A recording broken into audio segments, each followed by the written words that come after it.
बेटा मैं तो कहता हूँ कि बस यही रहो, बहुत वक्त गुजार रही है बाहर। बल्कि मैं तो कहता हूँ कि जो तुम्हारी बिजनेस मीटिंग है ना, वो भी यही कर लिया करो।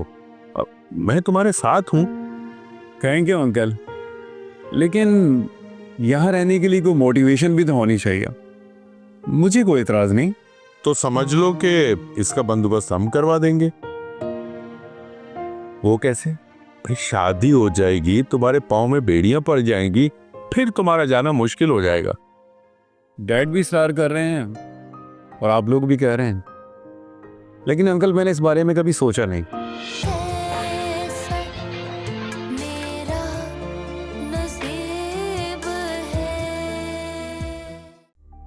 मिस रुखसार, आपने तस्वीरें मुझे सेंड की और उसके बाद उस जाहिल आदमी को मुझ पर शक हो गया कि मेरे फोन में उसकी बीवी की तस्वीरें। लेकिन कैसे? क्यों रोक रहे हो खुद को बोलने से? बोलो जो बोलना है। मैं नहीं बोल सकता। शायद मुझ में हिम्मत नहीं है कहने की। अगर आज नहीं बोलोगे तो फिर समझ लेना कि मैं तुम्हारी जिंदगी में हूं ही नहीं। हेलो इकरार साहब। हेलो। ये रही आपके घर की फाइल। Thank you.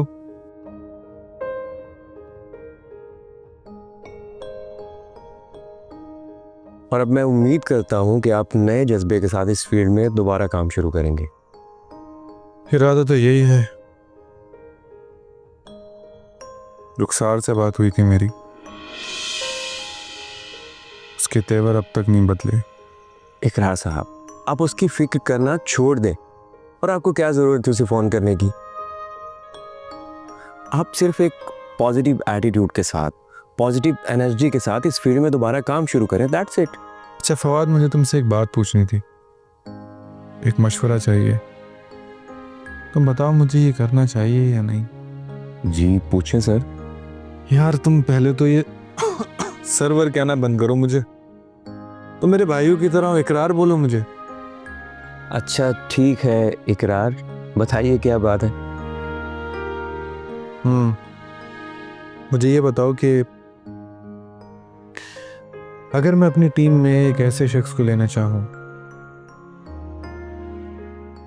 जो कभी तुमसे बहुत नजदीक था। किसकी बात कर रहे हैं आप? राबिया की बात कर रहा हूं मैं। अगर उसने मुझे माफ कर दिया है तो मैं। इकरार साहब, आपको शायद मालूम नहीं है कि मेरी राबिया से शादी होने वाली थी, लेकिन फिर किस्मत के कुछ मामलात ऐसे हुए कि ऐसा हो नहीं सका।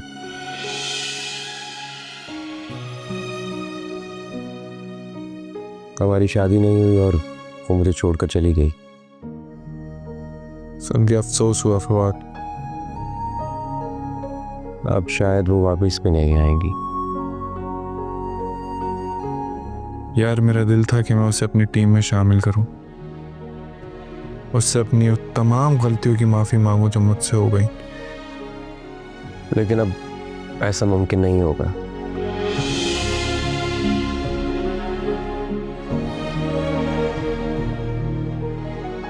ठीक है, देखते हैं।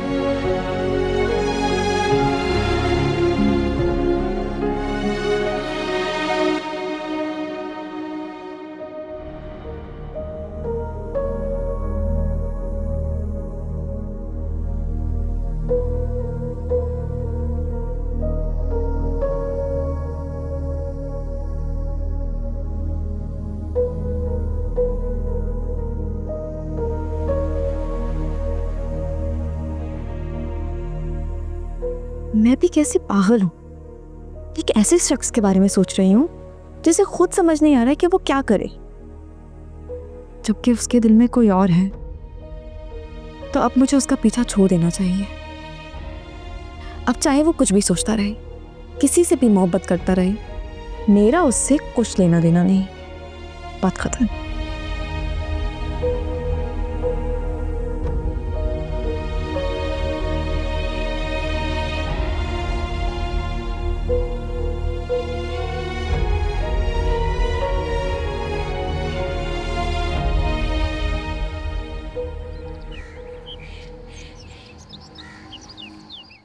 हेलो।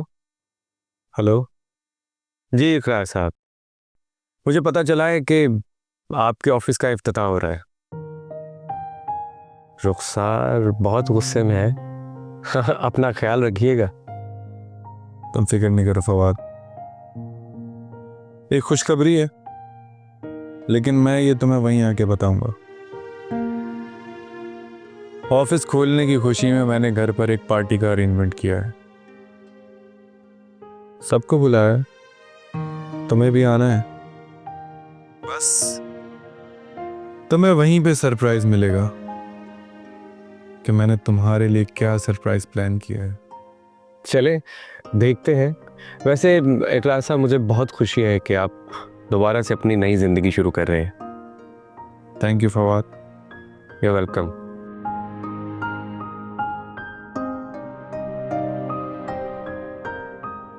ऐसा क्या सरप्राइज?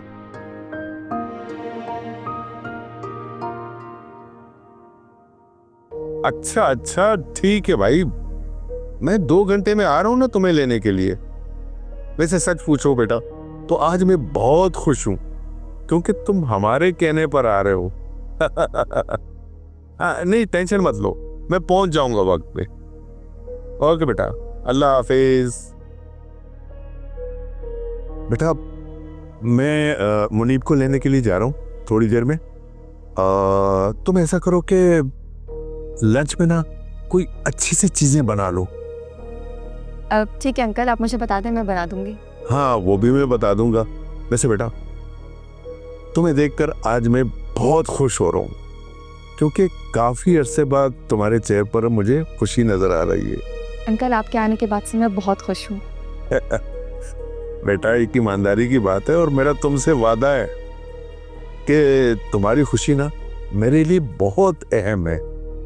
Thank you uncle. अच्छा जाने से पहले ऐसा पॉसिबल है कि मुझे कोई अच्छी सी चाय पिला दो तुम? जी अंकल, मैं अभी आपके लिए चाय बना के लाती हूँ। जीती रहो।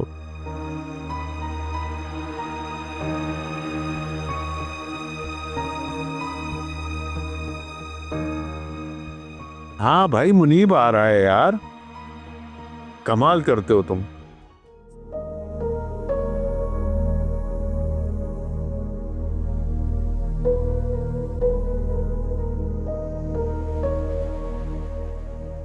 अस्सलाम वालेकुम सर।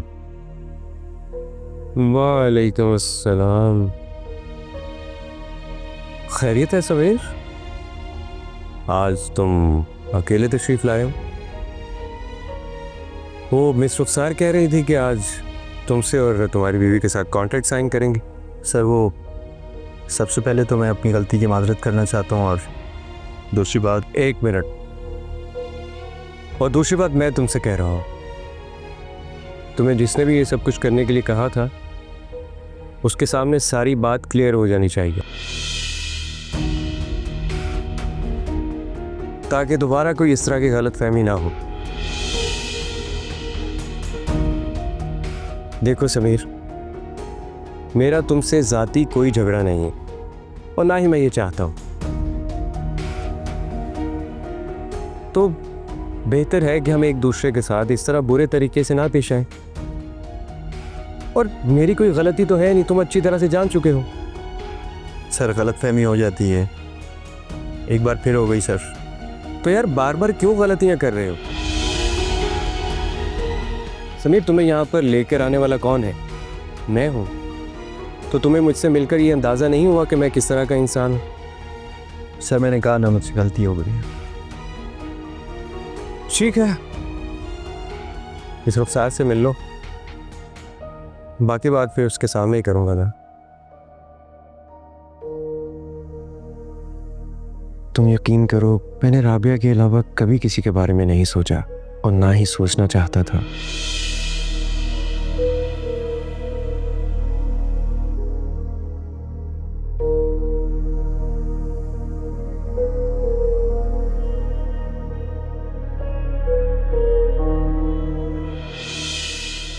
मैं अब भी उसके बारे में क्यों सोच रही हूँ, जबकि डैड और अंकल जिससे मेरा रिश्ता चाहते हैं वो आज आ रहा है। मुझे अब सीरियसली एक नई जिंदगी शुरू करनी चाहिए जिसमें फवाद का कोई ख्याल ना हो, दूर दूर तक फवाद ना हो। खुद को पता नहीं समझता क्या है।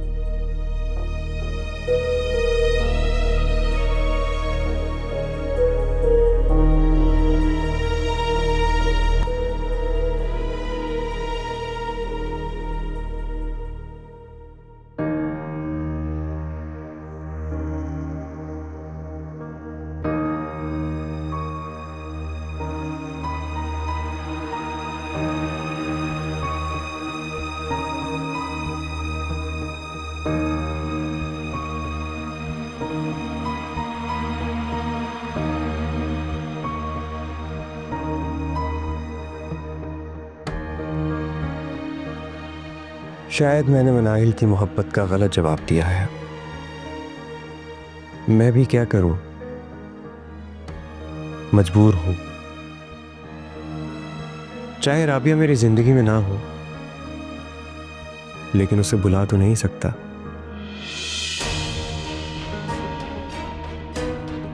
क्या मैं मनाहिल को अपनी जिंदगी से निकाल सकता हूं? ये भी मेरे लिए मुमकिन नहीं है। उसकी इस मोहब्बत का जवाब कैसे दूं, समझ में नहीं आता।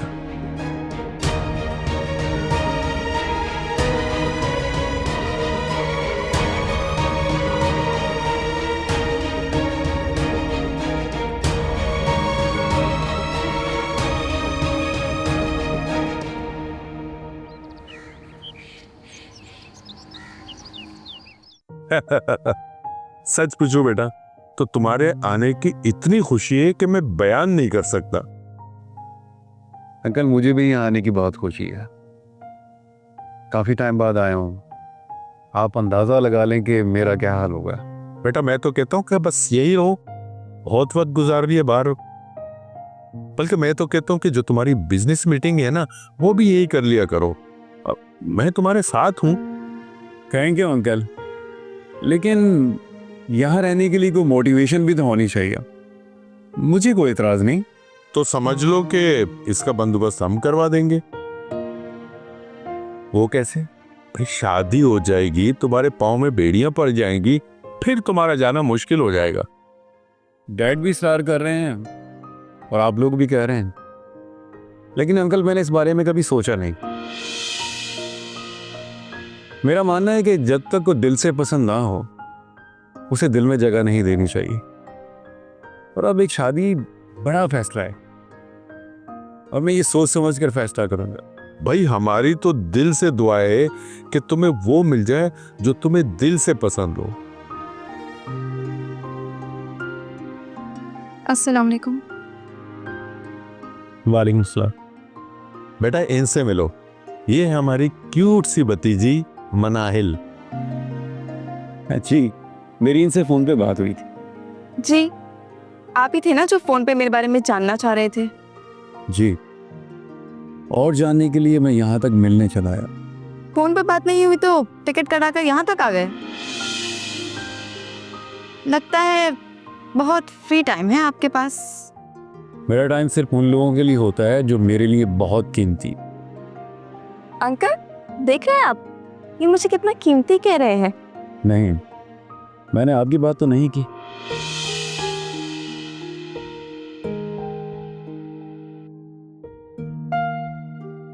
भाई मुझे तो बड़ी खुशी हो रही है कि तुम दोनों पहले से एक दूसरे को जानते हो। नहीं अंकल, मैं इन्हें नहीं जानती।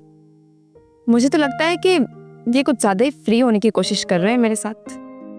देखें, मेरी तरबियत में शामिल है लोगों से अच्छे से मिलना। अगर आप तो लग रहा है कि मैं आपसे फ्री हो रहा हूँ, तो ये आपकी गलत फहमी भी हो सकती है। ओह अच्छा, ठीक है। मुझे आपसे मिलकर बिल्कुल खुशी नहीं हुई। अब ठीक है। अच्छा अंकल, मैं खाना लगा रही हूँ। अगर इन्हें लगता है कि इन्हें भूख लगी है और मेरे हाथ का खाना खा सकते हैं तो आ जाए।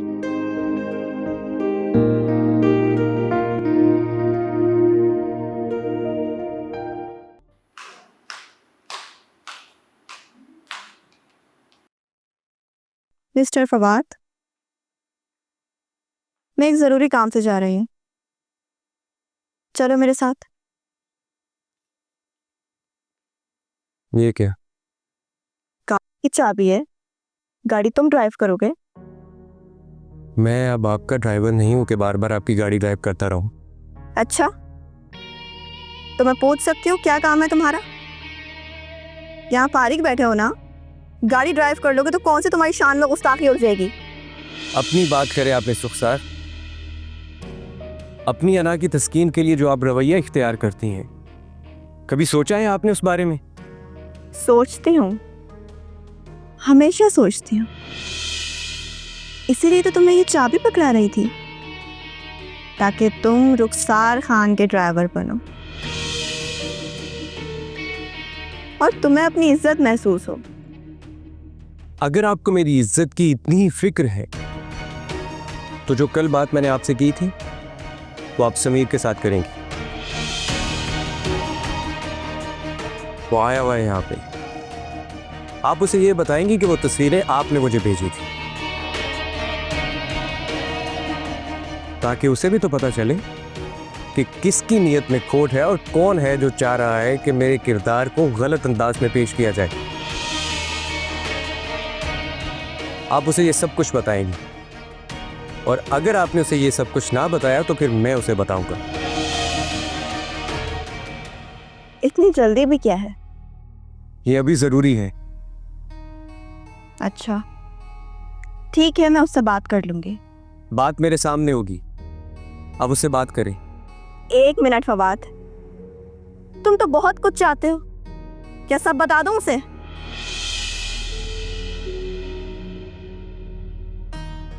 आप लोग कहीं जा रहे हैं तो मैं बाद में आ जाता। ठहरो, इसे कुछ जरूरी बात करनी है तुम्हारे सामने। समीर, वो तस्वीरें मुझे मिस रुखसार ने भेजी थी, अगर तुम चाहो तो पूछ सकते हो इनसे। अफसोस है फवाद, तुम बहुत बड़ी गलती कर रहे हो। तुम जानते भी तुम मेरे बारे में क्या बोल रहे हो? मुझ पर इल्जाम लगा रहे हो तुम। तो आप इल्जाम का जवाब दे दे। अगर मैंने तुम्हें वो तस्वीरें भेजी थी तो क्या है वो अभी तुम्हारे मोबाइल में मौजूद, या तुमने डिलीट कर दी? बताओ, मुझे जवाब दो। क्या समीर तुमने इसके मोबाइल में वो तस्वीरें देखी थी? देखो, इसने भी नहीं देखी। तो मुझे बताओ, मैंने तुम्हें कैसे भेजी पिक्चर्स? जब तुम्हारे मोबाइल में थी ही नहीं, तुम मुझ पर क्यों इल्जाम लगा रहे हो? जवाब तो मुझे। फवाद, तुम मुझे समझते क्या हो? क्या हैसियत है मेरी तुम्हारी नजर में? रुखसार खान हूं मैं, इस पूरे बिजनेस की मालिक। मैं तुम्हारी तरह घटिया नहीं सोचती, न तुम्हारी तरह ऐसा कुछ करती हूं।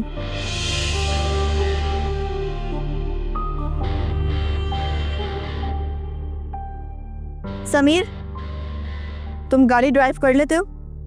जी मैम। चलो फिर मेरे साथ, मुझे इंपॉर्टेंट मीटिंग में जाना है।